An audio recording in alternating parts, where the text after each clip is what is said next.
जिसके कान हों वो सुन ले, जिसकी आंखें हों वो देख ले। हम उन लोगों के लिए विशेष धन्यवाद देना चाहते हैं जो हमें एसबीआई पे, गूगल पे और पेपलिंक के द्वारा हमारी सेवकाई में बोते हैं। डिस्क्रिप्शन बॉक्स में दिए हुए लिंक से आप भी बो सकते हैं। अगर हम बाइबल को धीरे धीरे और आराम से पढ़ेंगे तो हमें वहां कुछ पैटर्न्स दिखाई देंगे, और उन पैटर्न्स को हम अगर स्पिरिचुअलाइज कर सकें तो हम परमेश्वर के काम करने के तरीके को समझ सकते हैं और अपनी जिंदगी में लागू कर सकते हैं। जेनेसिस 24:61।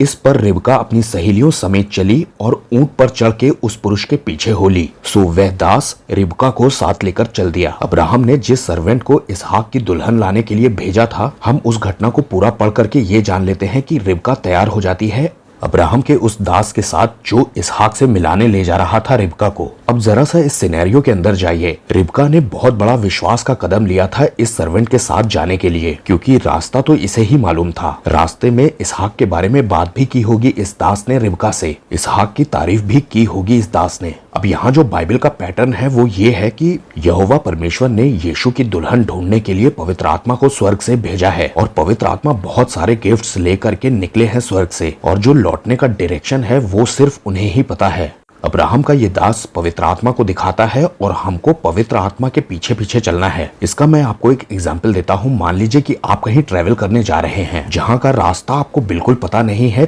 ठीक रिबका की तरह। हम विश्वासियों ने रिबका की तरह विश्वास तो किया है, हम चलने तो लग गए हैं उस जगह के लिए जहाँ पर हमारा हेवनली आइजैक रहता है, यानी कि जीसस क्राइस्ट। हो सकता है कि हम नक्शे के सहारे उस जगह पहुँचने की कोशिश करें, और हम ऐसा करते हैं। हम बाइबल पढ़ते हैं, हम परमेश्वर की इच्छा को समझने की कोशिश करते हैं, लेकिन हम ये भूल जाते हैं बाइबल लिखवाई किसने है? पवित्र आत्मा ने। और पवित्र आत्मा हमारे साथ साथ हैं, और हमें उनसे कंसल्ट करना है कि हमें किस तरह का होना है, हमारे हेवनली आइजैक को क्या पसंद है और हमें किस रास्ते से जाना है। कई बार हम विश्वासी भी सिर्फ नक्शे पर डिपेंड हो जाते हैं। हम ये भूल जाते हैं कि हमारे साथ एक गाइड भी है जो पूरा रास्ता जानता है, और गाइड आपको बताना भी चाहता है। लेकिन समस्या ये है कि आप और मैं पूछते नहीं है। इसका सीधा सा मतलब ये है कि हेल्पर हमारे साथ है, हमें उसकी हेल्प लेनी है। अगर हम उसकी हेल्प मांगेंगे नहीं तो हेल्प मिलेगी भी नहीं। याद रखिएगा, अब्राहम का ये जो दास था ये अब्राहम के सारे घर पर अधिकारी था, और पवित्र आत्मा भी परमेश्वर के घर के अधिकारी हैं। किससे कौन सा काम लेना है, किसे क्या देना है, ये पवित्र आत्मा के हाथ में है। अभी जो आयत हमने पढ़ी उसमें साफ लिखा है कि रिबका अपनी सहेलियों के संग चली, लेकिन वो किसी नक्शे की टेंशन नहीं ले रही थी। वो सिर्फ और सिर्फ उस गाइड को जानती थी, उसके पीछे थी,